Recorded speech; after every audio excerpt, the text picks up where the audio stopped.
Happy Tuesday! Happy Tuesday! Welcome back. As you guys may know, if you guys tuned in last week for last week's live, we are talking all about attraction marketing, and we're going to continue that this week. So, hello, welcome back. For those of you who are new here, my name is Molly, and I am your LinkedIn business coach. I am here to help you to optimize and monetize your LinkedIn presence.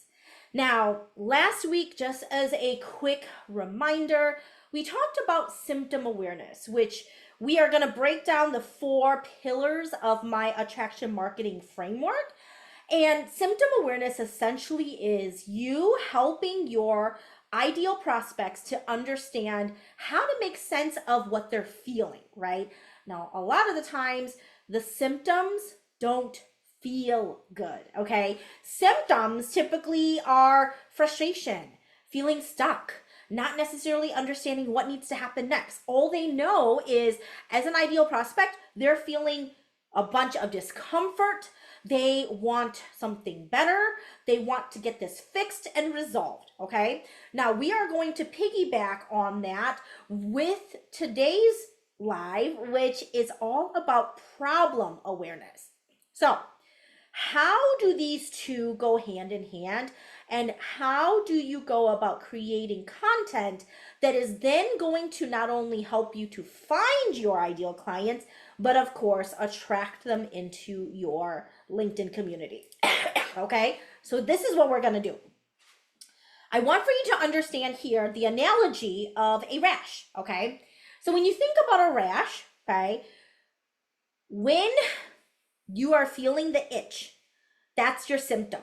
All you know is that you are scratching, it is super itchy, doesn't feel good. You need to be able to figure out the problem. What is the underlying, so I go like this, like you're gonna see it. I'll do it this way. What is the underlying cause to why this rash is flaring up? That is the same concept to how I want for you to think about writing content in regards to problem awareness, okay? So when you are getting ready to write a LinkedIn post, write a newsletter article, go on live, do a LinkedIn event, problem awareness is really important because problem awareness is what sets you apart from everybody else. Not only can you speak to your ideal prospects' symptoms, how they're feeling, right? You can also help them to diagnose. Now, when you think about how to actually write content that diagnoses, you need to tell them. I'll give you an example. Now, I'm going to use what I use in my content as an example for you. When I am writing problem awareness content, I am helping you to understand why your LinkedIn profile is not working for your business. So, an example of this would be, are you putting content out there, but nobody's engaging, let alone signing up for a sales call with you? Isn't it frustrating? Don't you feel like maybe it's a waste of time and energy to curate content on LinkedIn when nobody is engaging? Question mark.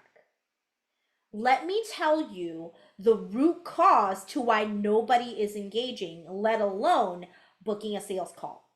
Number 1, what you are sharing in your content does not resonate with your ideal client. You have to be able to take a stance.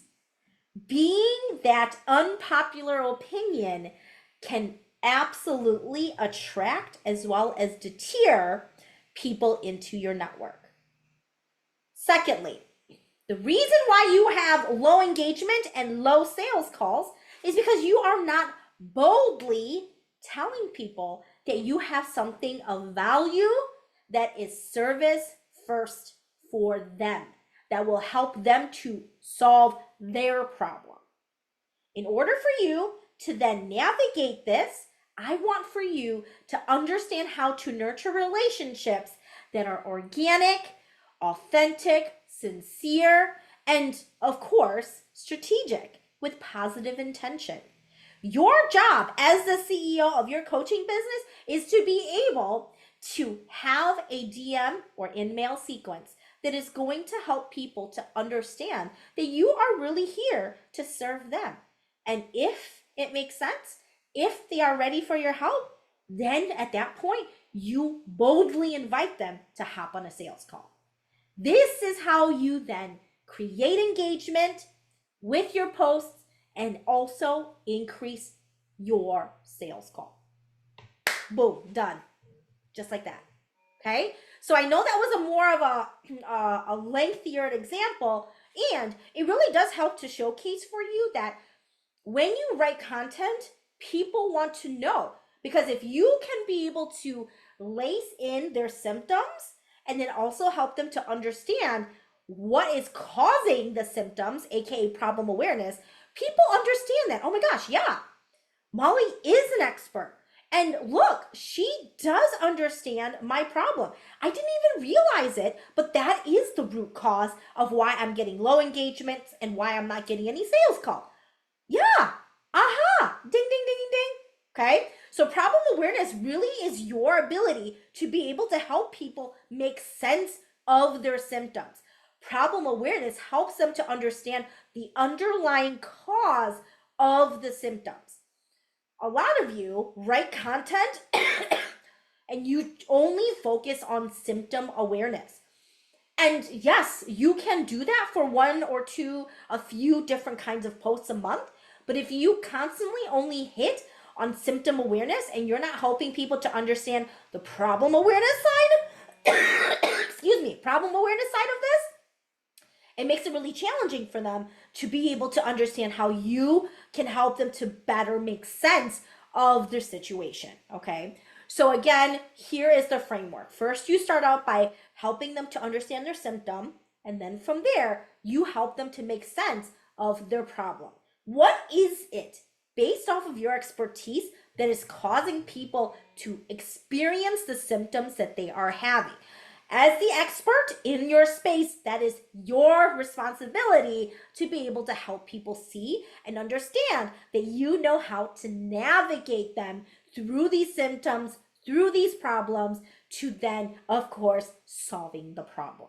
Okay, so problem awareness is all about your ability to say, here is the underlying cause, here's the underlying reason, and it helps people to understand why they are feeling what they're feeling. At the end of the day, people already know how they're feeling. So you just need to help them make sense of it, okay? And that is what problem awareness is. So if you are creating content, if you are creating content that is helping people to be more aware of their problems, they will then walk away knowing, like, oh yeah, Molly already told me that this is the reason why I'm experiencing this. It's because this is the cause of it. The cause to the rash is this, okay? So you get to be that person to help them diagnose it. Now, I know today's live is short and sweet, but come back, as we continue to then talk about not only, we just covered symptom awareness and we covered problem awareness. Next week, we're going to talk about desire awareness and how that's slightly different than problem awareness, okay? Tune in at that point. If you have any questions, you already know, feel free to nudge me. I'll see you guys next week. All my love.